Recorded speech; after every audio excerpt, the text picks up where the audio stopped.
Bismillahirrahmanirrahim. Assalamualaikum warahmatullahi wabarakatuh.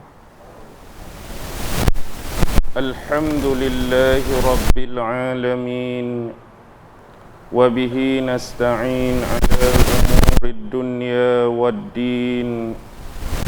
Wassalatu wassalamu ala ashrafil anbiya'i wal mursalin wa ala alihi wa sahbihi ajma'in.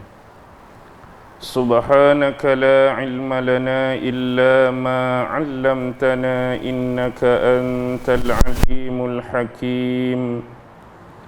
Qala rabbi shrah li sadri wa yassir li amri wahlul 'uqdatam min lisani yafqahu qawli. Allahumma yassir wa la tu'assir. Allahumma salli ala sayyidina Muhammad wa ala alihi wa sahbihi wa sallim. Wa la hawla wa la quwwata illa billahil aliyyil azim. Amma ba'd.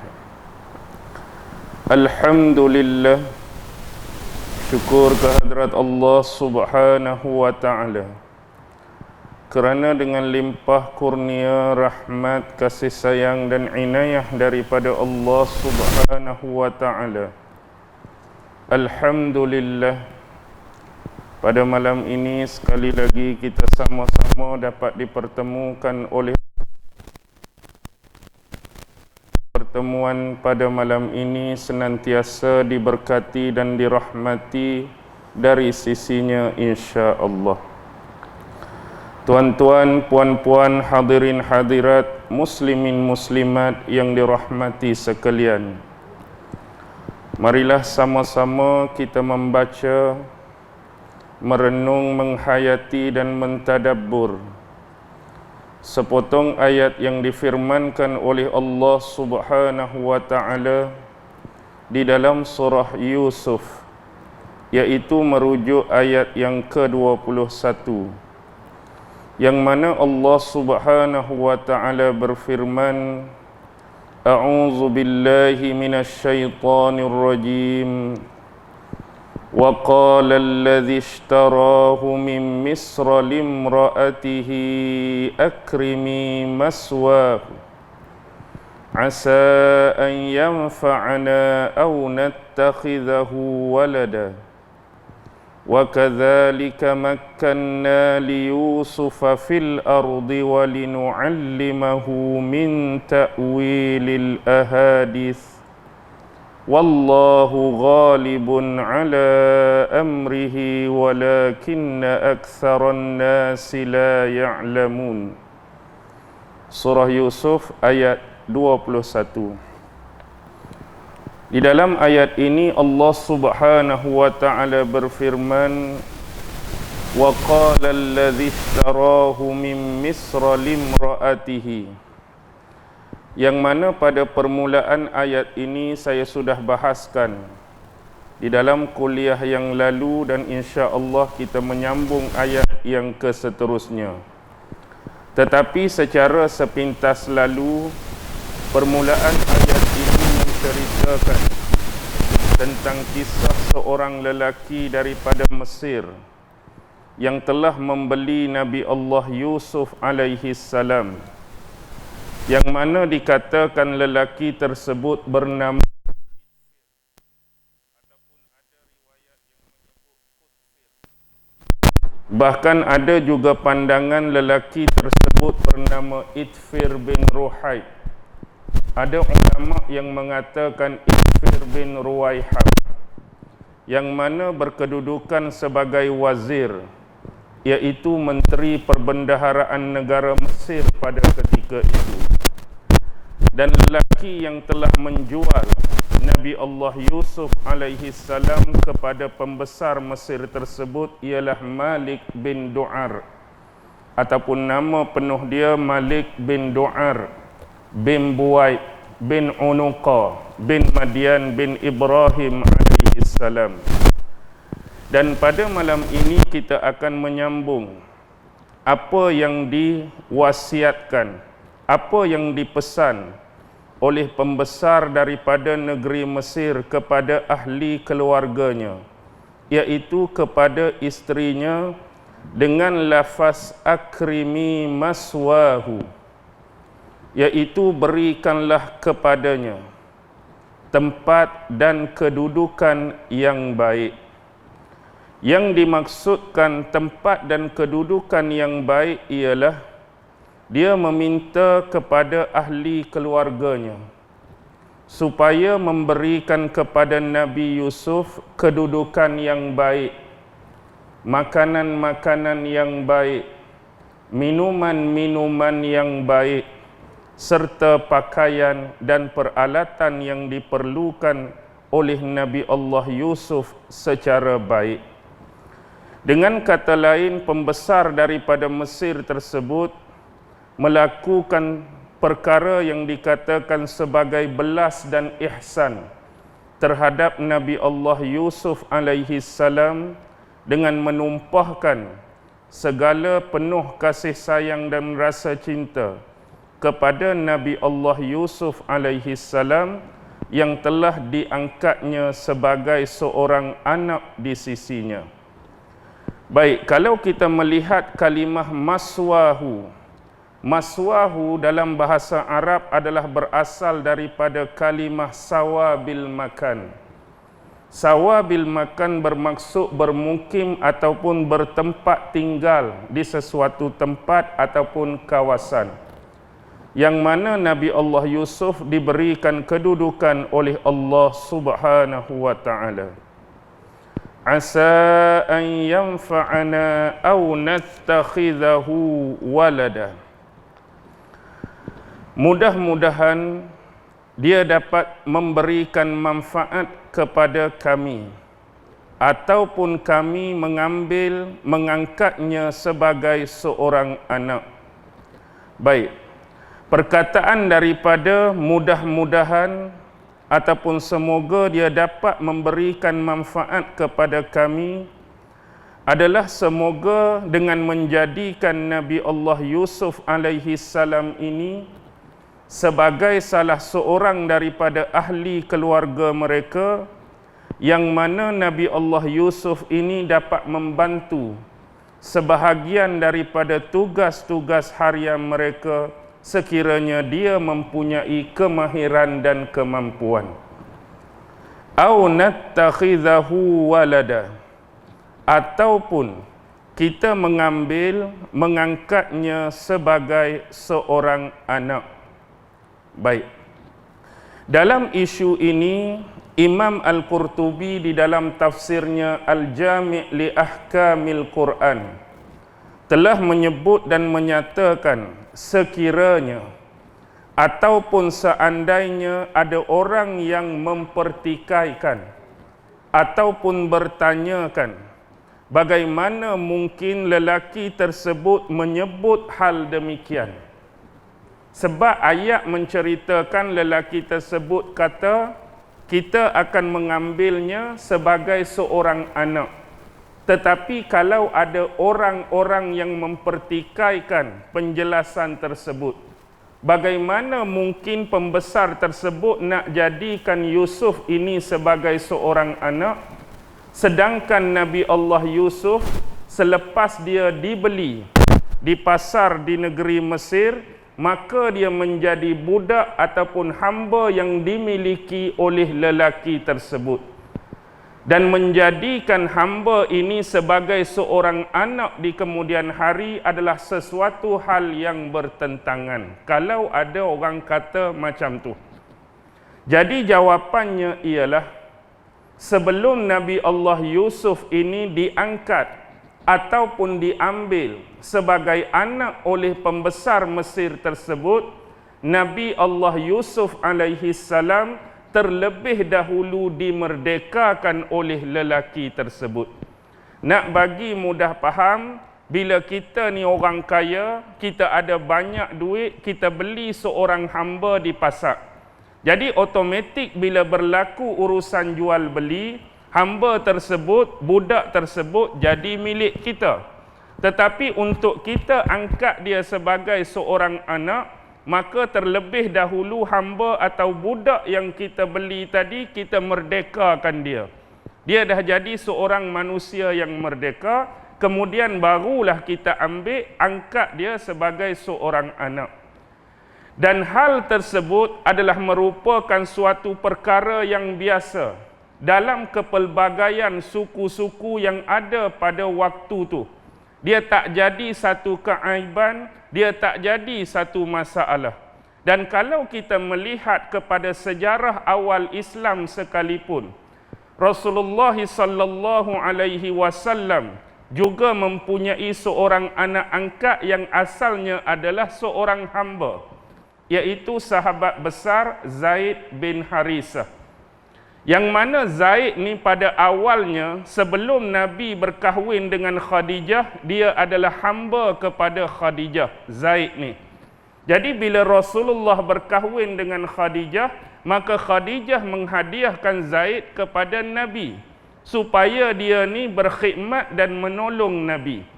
Tetapi di kemudian hari Nabi memerdekakan dia. Hak asalnya dia tu hamba, Nabi merdekakan dia, kemudian ambil dia sebagai anak angkat Nabi. Yang tu pun dah berlaku di awal Islam.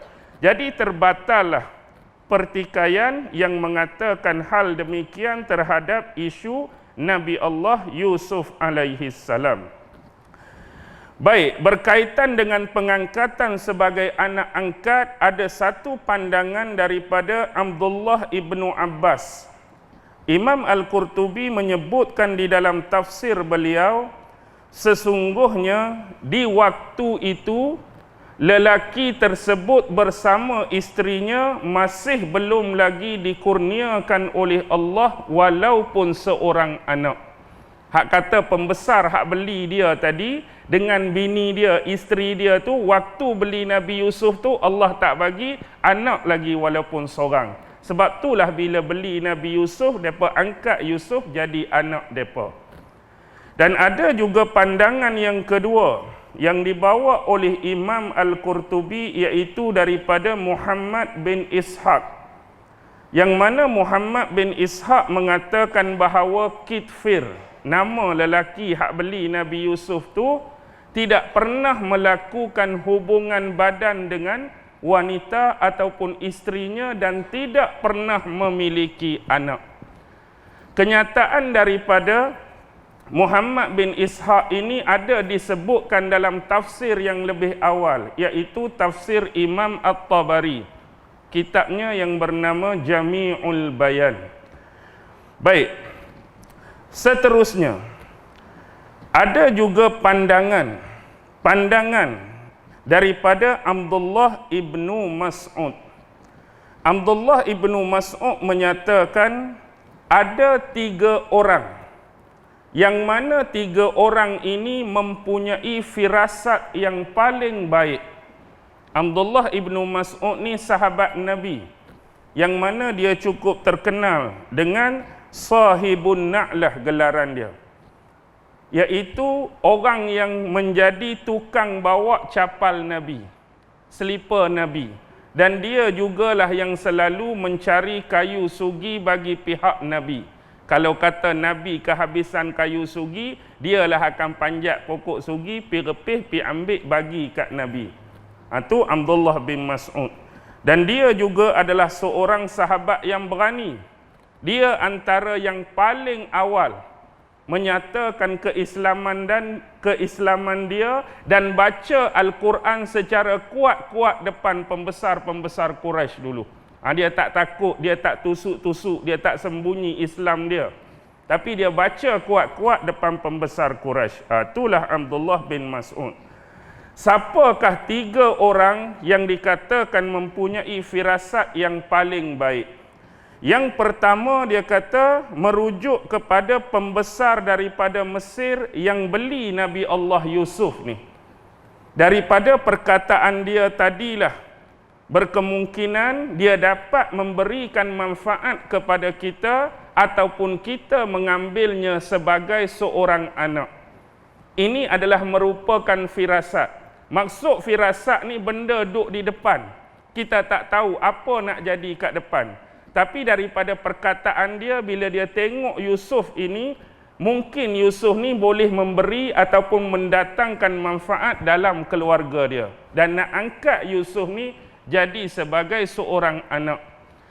Sebab ada riwayat-riwayat dalam tafsir lain menyebut, sebelum dia beli Nabi Allah Yusuf ni, dia tanya Yusuf ni siapa? Orang hak jual tu kata Yusuf ni adalah seorang hamba yang dia beli daripada orang lain. Bila melihat kepada wajah dan rupa Yusuf, seolah-olah dia mempertikaikan, kalaulah rupa Yusuf ni macam ni, perwatakan dia macam ni, aku yakin dan percaya dia ni bukan seorang hamba. Tapi dia lebih daripada tu. Walaupun kamu kata dia hamba, nak jual kat aku sebagai hamba, tapi tengok muka Yusuf ni bukan keluarga orang hamba, muka lagu ni. Pattern lagu ni. Okey, itu antara beberapa riwayat yang disebutkan. Yang kedua, yang paling baik firasat dia ialah anak perempuan Syuaib. Yang mana dalam Al-Quran dalam surah Al-Qasas menceritakan waktu Nabi Musa dahulu pernah melakukan kesilapan, dia pi tertumbuk seorang lelaki bangsa Kipti secara tak sengaja. Akibat ataupun ekoran tertumbuk, sekali tumbuk mati terus kawan tu, Nabi Musa tumbuk. Jadi akibat peristiwa tu Nabi Musa melarikan diri buat sementara waktu ke negeri Madian. Sampai di negeri Madian tu dia singgah di bawah sepohon-pohon. Ada pokok di situ. Jadi di dekat kawasan tersebut ada sebuah telaga. Sampai satu masa tertentu ramai orang datang. Semua nak ambil air daripada punca telaga tadi. Tapi yang orang perempuan ni duduk jauh-jauh tunggu orang lelaki settle dulu. Orang lelaki ambil air dulu.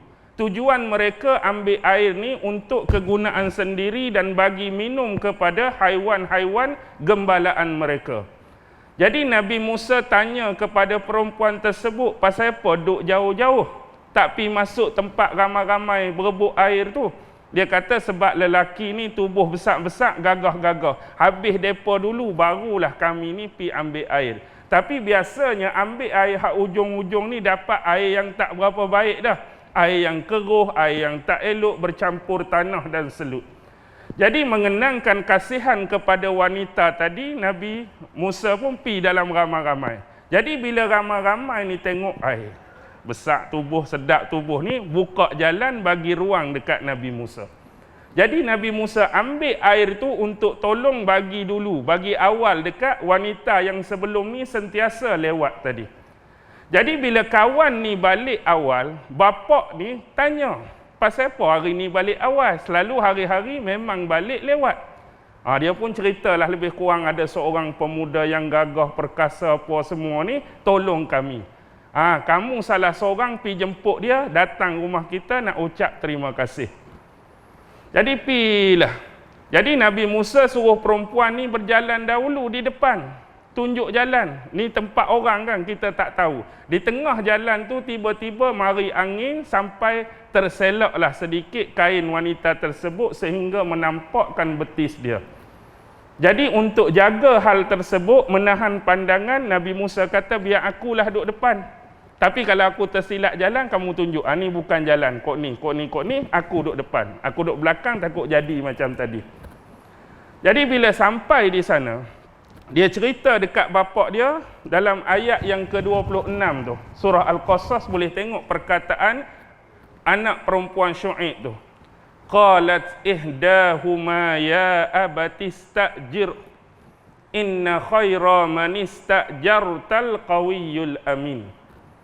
Berkata salah seorang daripada anak perempuan Syuaib, wahai bapakku, ambillah dia sebagai seorang yang bekerja untuk kita.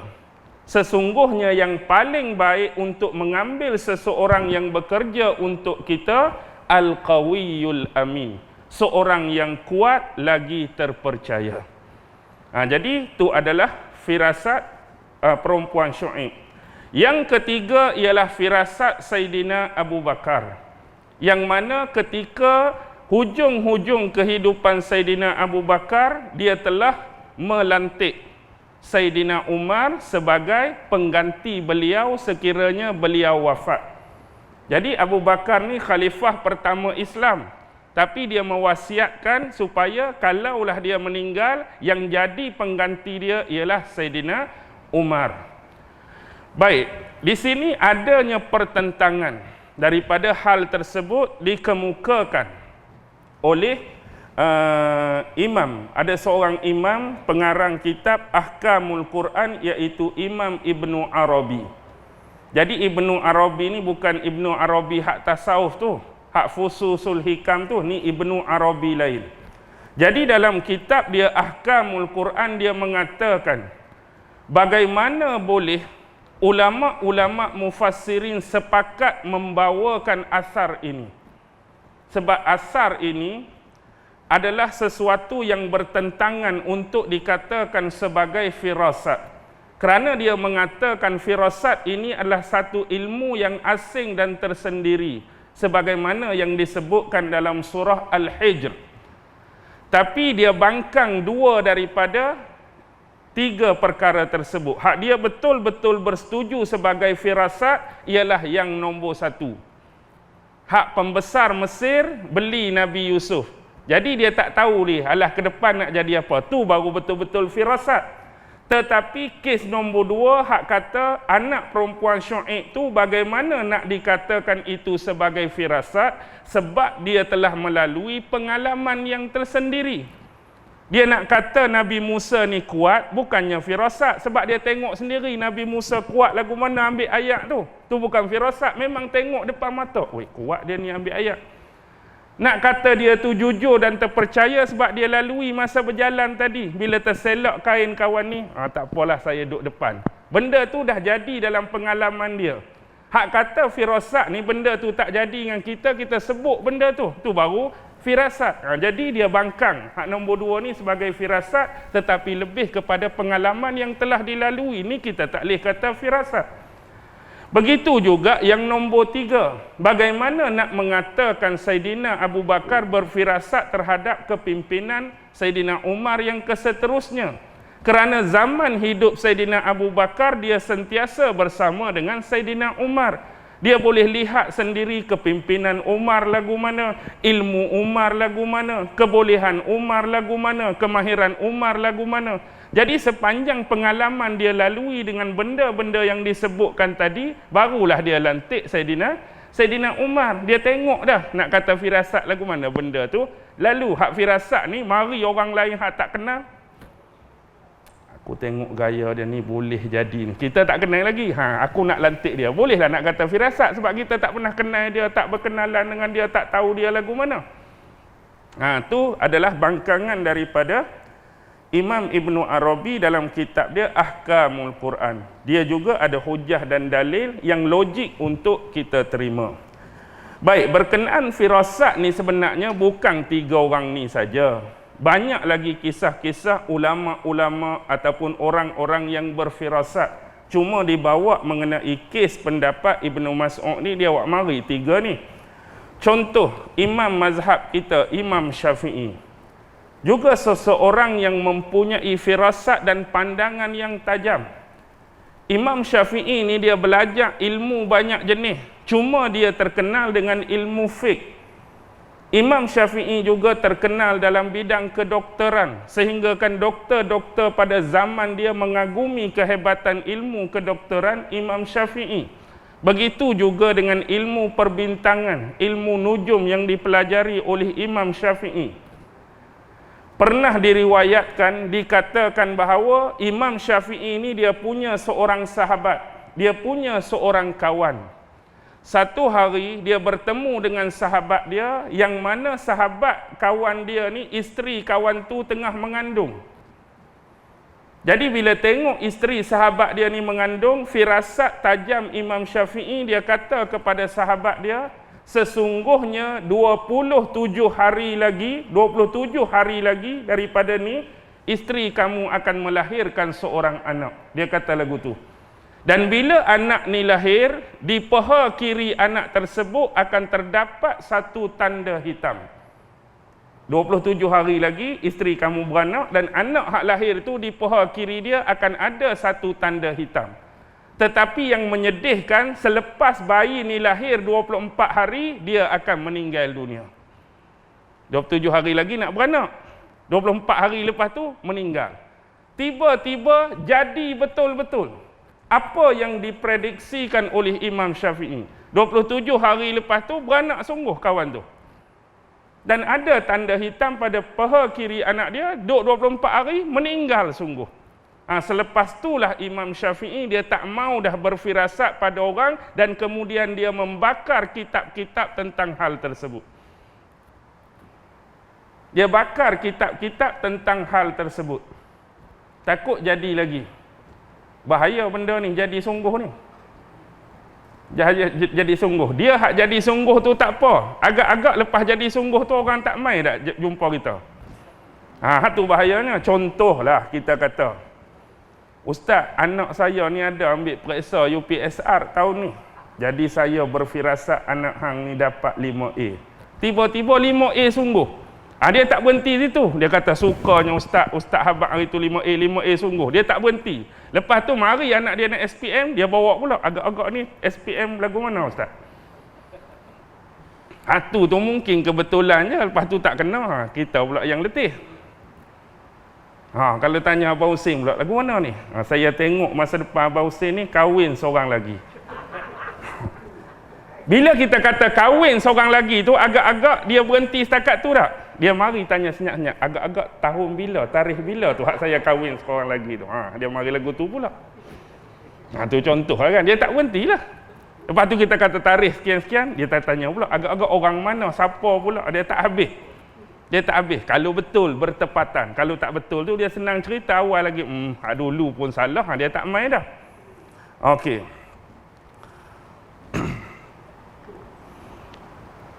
Wa kadzalika makkanna li Yusufa fil ard wa linu'allimahu min ta'wilil ahadis.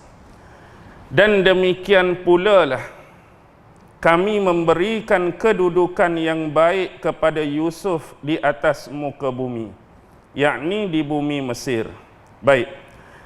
Pada kalimah wa kadzalika, dan demikian pula, kaf tu, wa kadzalika, huruf kaf tu dia berada pada posisi nasab yang membawa makna sebelum ini kamilah yang telah menyelamatkan Nabi Allah Yusuf daripada saudara-saudaranya.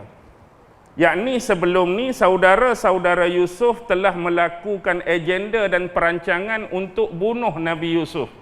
Walaupun Allah telah memalingkan niat bunuh Yusuf itu dengan cara membuang Nabi Yusuf dalam sumur atau telaga. Tapi sebelum ni kami menyelamatkan Yusuf daripada saudara-saudaranya.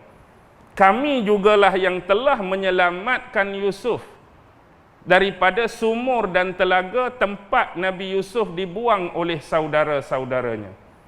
Dan kami jugalah yang memberikan kedudukan yang baik kepada Nabi Allah Yusuf.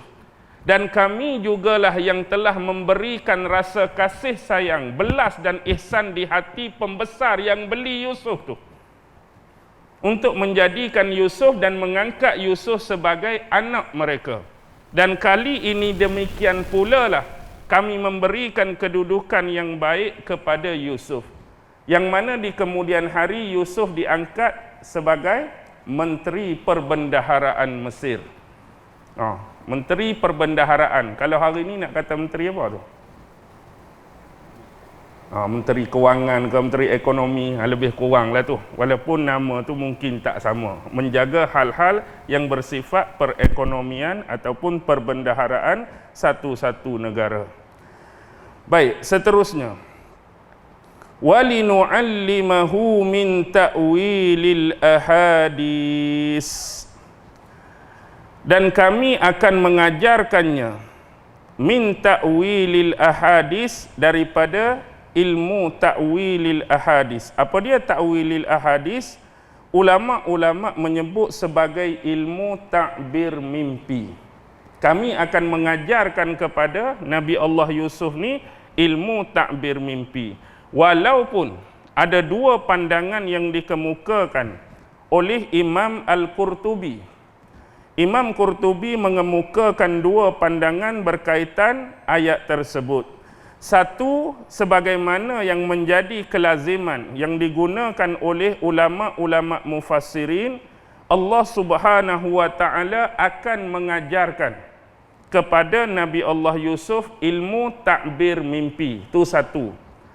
Ada juga pandangan lain yang menyebutkan bahawa yang dimaksudkan dengan ta'wilil ahadis ialah kami memberikan kedudukan yang baik kepada Yusuf supaya kami dapat mewahyukan kepadanya firman-firman kami. Jadi yang dimaksudkan di sini Allah akan mewahyukan kepada Yusuf ni firman-firmannya. Dengan kata lain, Yusuf diangkat menjadi seorang nabi dan juga rasul. Dan kami akan mengajarkan kepadanya tafsiran dan takwilan bagi wahyu yang disampaikan kepada beliau. Dan ini jugalah sebagaimana berlaku kepada junjungan besar Nabi kita Muhammad sallallahu alaihi wasallam. Allah lah yang menurunkan wahyu melalui perantaraan malaikat Jibril alaihi salam kepada Nabi Muhammad. Tapi tak cukup dengan wahyu saja. Tak cukup dengan ayat-ayat ataupun nas Al-Quran sahaja. Tetapi ayat-ayat ini perlu difahami dengan baik. Jadi siapa yang akan jadi penerang, siapa yang akan jadi penjelas bagi ayat-ayat Al-Quran yang turun pada Nabi? Orang yang sama. Quran tu turun pada Nabi, Nabi lah juga yang jadi tukang perjelas. Tukang memberikan penjelasan bagi ayat-ayat. Contoh ayat ni turun, Nabi akan tafsirkan ayat ni, bagi tahu dekat sahabat. Nabi akan perjelaskan ayat ni tujuan dia kepada sahabat. Begitu jugalah dengan nabi-nabi yang lain. Sebagaimana yang disebutkan tadi, kami akan mewahyukan kepada Yusuf dan memberikan penjelasan kepadanya dari sudut tafsir dan takwilnya. Baik, seterusnya. Wallahu ghalibun ala amrih.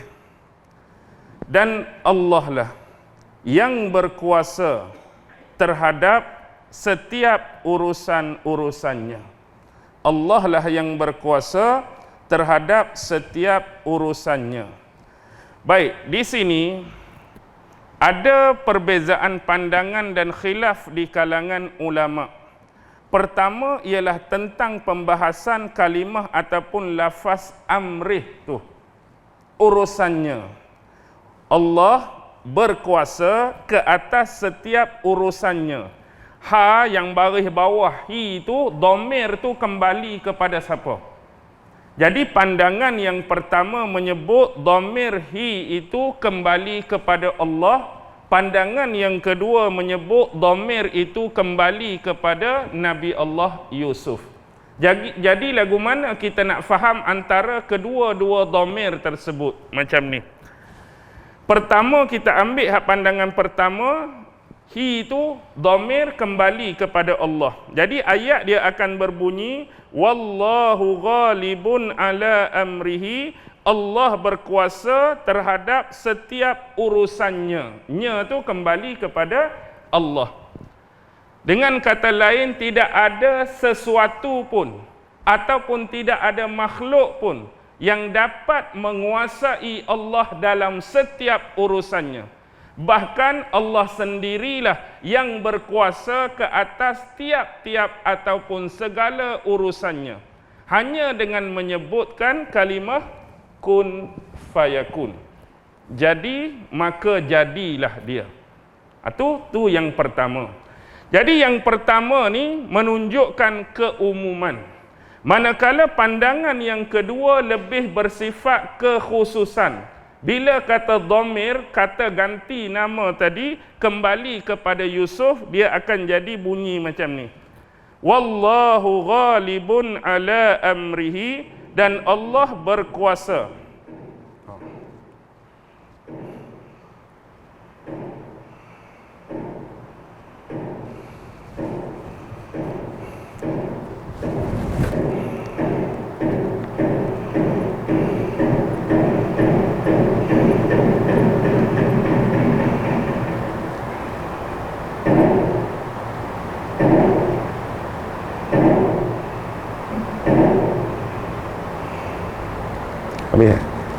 Habis. Okey. Dan Allah berkuasa ke atas urusan Yusuf. Itu kembali pada Yusuf. Allah berkuasa ke atas urusan Yusuf. Dia jadi khusus. Urusan yang disebutkan dalam ayat ni seolah-olah urusan Nabi Allah Yusuf alaihi salam. Iaitu apa urusan yang terkait dengan Allah? Allah lah yang menjaga Nabi Yusuf alaihi salam. Allah lah yang memerhatikan Nabi Yusuf alaihi salam. Allah lah yang mengawasi Nabi Allah Yusuf alaihi salam, sehingga dia tidak bergantung kepada selain daripada Allah. Yang dia bergantung, yang dia berharap hanya semata-mata kepada Allah Subhanahu wa taala.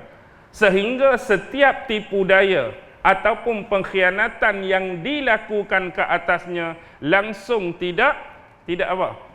Tidak berjaya merosakkan pendirian Nabi Allah Yusuf alaihi salam. Baik.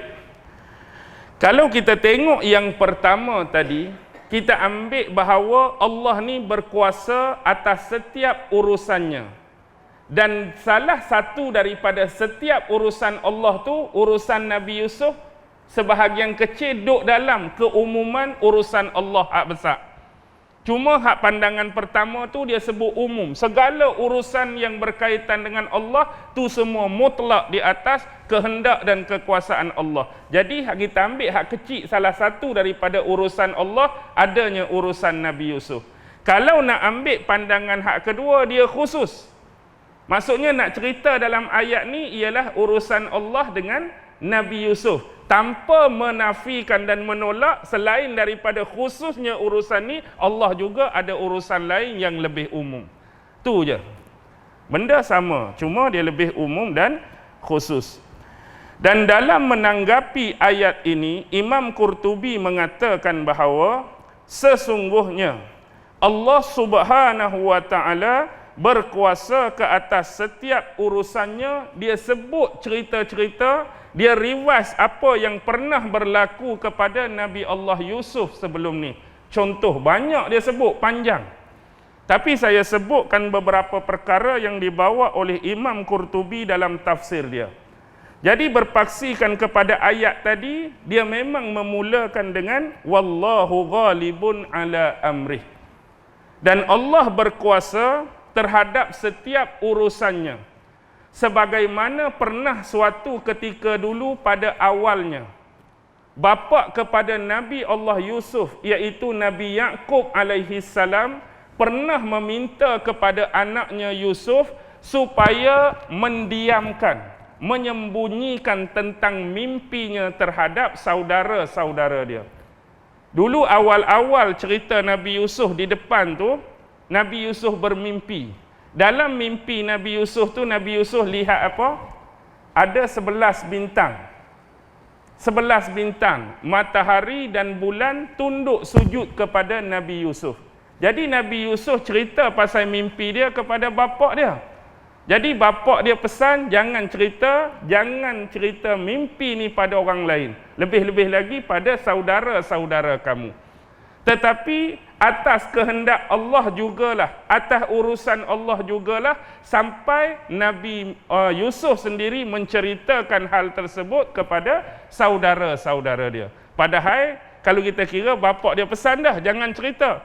Tapi atas urusan dan kehendak Allah, jadi tercerita juga hal tersebut pada adik-beradik, sehinggakan mereka berkeinginan untuk membunuh Nabi Allah Yusuf dan melakukan pengkhianatan terhadap beliau.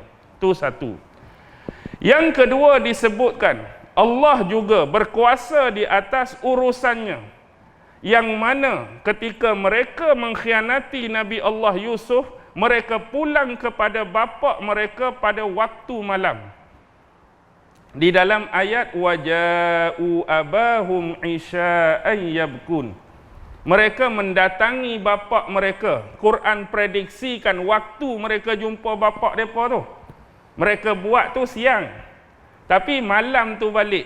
Tapi Allah cerita waja'u abahum isya'an, waktu isya', yang kita nak sebut waktu isya' tu, yabkun, dalam keadaan menangis. Tapi tangisan tu tangisan apa? Real tangisan ke tangisan buaya? Air mata buaya lah, air mata bohong. Seolah-olah bersedih bahawa adik ni kami terleka, kami terlalai, kami tak jaga dia betul-betul sehingga adik kami ni dapat dimakan oleh serigala. Apa bukti adik kamu dimakan oleh serigala? Ni bapa wak balik baju Nabi Yusuf. Dan baju tu pula ada tumpukan-tumpukan darah. Bukti dia ni kena gigit, kena kekah dekat serigala. Tetapi Allah jugalah yang berkuasa atas urusannya, sehingga kan Nabi Yaqub tidak tertipu dengan air mata buaya dan pembohongan mereka. Mereka buat tu berhati-hati dah, tetapi kesilapan hak paling besar ialah baju tu elok saja ada darah tapi tak ada kesan koyakkan. Dah kata serigala makan, mestilah baju tu akan terkoyak. Ni baju tu elok, darah saja ada. Darah tu pun tipu, darah tu pun palsu.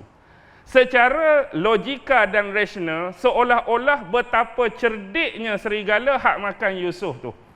Bila dia tangkap Nabi Yusuf, dia tanggal dulu baju Nabi Yusuf. Seolah lagu tu lah. Dia ni jenis serigala pesen lain. Hak serigala educated punya. Dia tanggal baju Nabi Yusuf, baru dia tekan Nabi Yusuf. Jadi pula dah tekan Nabi Yusuf di sini, bagaimana darah boleh ada di baju? Ni kata educated ni. Jadi siap makan, lak.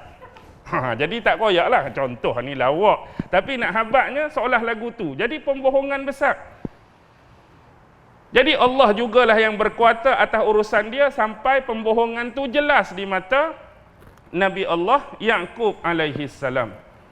Sehingga kan ada dalam ayat disebutkan, janganlah kamu memandang baik perkara buruk yang dilakukan oleh kamu. Sesungguhnya kesabaran yang baik adalah kesabaran aku terhadap Allah, terhadap apa yang menimpa diri aku. Dan Allah juga berkuasa terhadap urusannya. Apa dia? Sehingga kan niat mereka tu nak menjauhkan Yusuf daripada bapa mereka. Nak menghilangkan ingatan bapa mereka terhadap Yusuf. Tetapi yang terjadi sebaliknya, walaupun Yusuf benar-benar dah tiada pada depan bapa mereka, penglihatan bapa mereka, bukanlah menghilangkan ingatan bapa mereka terhadap Yusuf. Alang-alang anak aku dah makan serigala, dah jauh tak tahu ke mana, aku pun tak berapa nak ingat. Tetapi kuasa Allah juga yang menjadikan selepas peristiwa itu, bukan kata dia hilang ingatan atau tak mau lupakan Yusuf, tetapi makin teringat, tetapi makin rindu kepada Yusuf. Tak berjaya juga rancangan kita. Rancangan kita nak jauhkan Yusuf dengan bapa, lepas tu hilang ingatan bapa terhadap Yusuf. Tapi dengan hilang tu makin kuat Nabi Yaqub teringat kat Nabi Yusuf.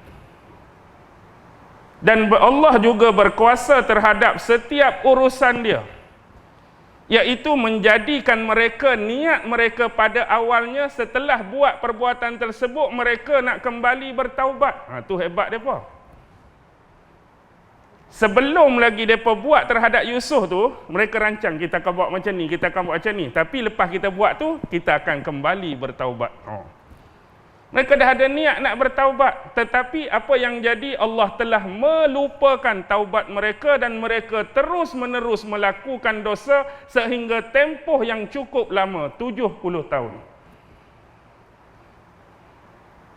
Dan Allah jugalah yang berkuasa menjadikan ataupun memberikan kedudukan yang baik kepada Yusuf sehingga mengangkat Yusuf sebagai seorang pemerintah ataupun menteri perbendaharaan Mesir.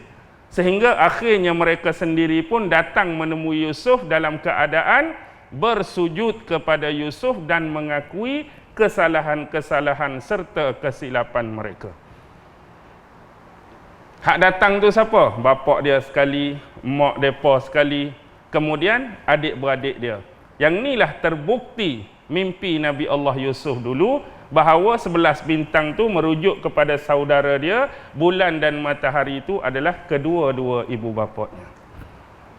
Nah, ni nak cakap berkaitan dengan wallahu ghalibun ala amrih.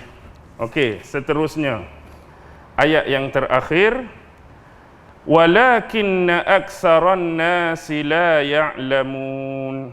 Tetapi sebahagian besar ataupun kebanyakan besar daripada manusia tidak mengetahui hakikat tersebut. Baik, di sini adanya 3 pandangan ulama berkaitan tentang penafsirannya. Pertama, kebanyakan manusia tidak mengetahui hakikat tersebut adalah merujuk kepada mengetahui dan melihat perkara-perkara yang bersifat ghaibiyah. Yang dimaksudkan dalam ayat ni mengikut pandangan pertama, tak ada siapa di kalangan manusia yang tahu perkara-perkara gaib, apatah lagi melihat perkara-perkara gaib, kecuali yang sesuai dan diizinkan oleh Allah. Jadi kalau Allah tak izin, memang secara umum manusia tu tak akan tahu perkara gaib dan tak akan dapat melihat perkara gaib. Jadi kalimah yang digunakan di sini ialah aksara, kebanyakan. Kebanyakan di sini bermaksud kesemuanya. Maksudnya semua manusia tak boleh tahu perkara gaib, tak boleh tengok perkara gaib, dengan dalam klosa kita sebut kecuali yang bersesuaian dan diizinkan oleh Allah. Manakala pandangan yang kedua ialah dikatakan sebahagian manusia tidak mengetahui, sebahagian besar. Tetapi ada juga jenis manusia, aliran ni berpandangan hak jenis pesen dia dah. Pesen dia dah, sikap dia dah suka nak mencari-cari ataupun mengetahui tentang perkara gaib dan nak tengok perkara gaib. Secara umum kita boleh faham bahawa manusia hak ramai-ramai ni ada sebilangan, ada sebahagian tu walaupun perkara gaib ni tak boleh tahu, dia suka nak cari perkara-perkara gaib, nak tahu pasal perkara gaib, kalau boleh nak tengok sebahagian perkara gaib. Tetapi disebutkan ada sebahagian kecil ini diberikan keizinan oleh Allah.